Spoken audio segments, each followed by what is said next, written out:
I'm Caleb Gill, and this is your UT10 Sports Report. We have more on a story we brought you last week, but first, the men's Rockets basketball team went into last Saturday's matchup against Miami University, hoping to make it 17 straight wins against the Red Hawks. The Rockets came out the gates hot, but they would begin to struggle offensively. In the meantime, Miami would begin to catch fire, giving the Red Hawks a 14-9 lead early. The visiting team would continue to take advantage of Toledo's struggles, and plays like these did not help the Rockets' efforts. A three-pointer from Miami senior guard Mekhi Larry helped to give the Red Hawks their largest lead of the half, with an 11-point lead at 5 minutes left before the intermission.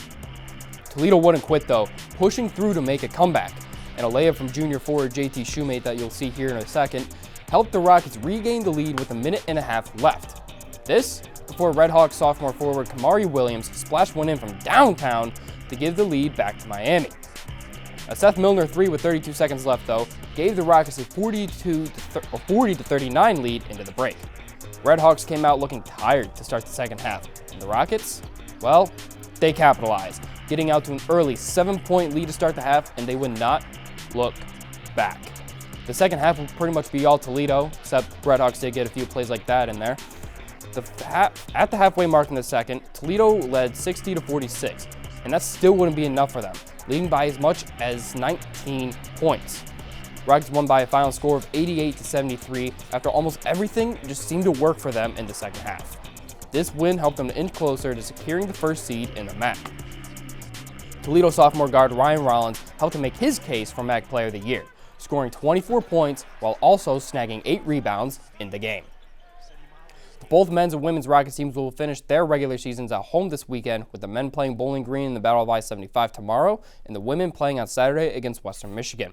The two squads will then go into Cleveland next week for the MAC tournament, where both teams hope to cut down the net and come home with a MAC championship. Last week, we brought you the news that the University of Toledo has hired someone to lead the future of Rocket athletics.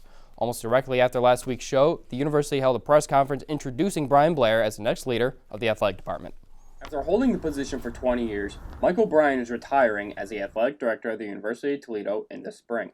In his place, and making the trip from Washington to Ohio, Brian Blair was introduced to the Rocket community last Thursday, where he will serve as Vice President and Director of Athletics. Blair may have a law degree from the University of South Carolina, but he still experienced college athletics while in college, having been a team captain for the Wofford College football team. The new athletic director hopes to apply some of those lessons he learned while playing college football to his new position. I want to run beside every one of my teammates and push us to be more than we even think is possible. I want to get the absolute most of our athletic department, this university, and this city pulling in one direction to make the unimaginable possible. For someone who appears to have all the accolades to be an athletic director, why did Brian Blair choose Toledo?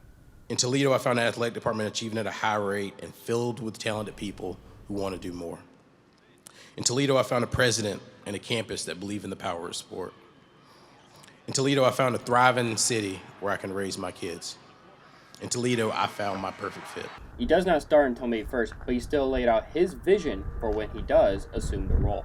My vision at a high level is to go from good to great. I want to see this athletic department has done so much from an academic standpoint, from an athletic standpoint, from a community standpoint, take that next step in this evolution. Blair wants UT to be seen as a premier athletic department out of the group of 5 schools, and believes that it's going to take teamwork to figure out what that little bit that is needed to get over the hump is. For UT10 Sports, I'm Caleb Gill.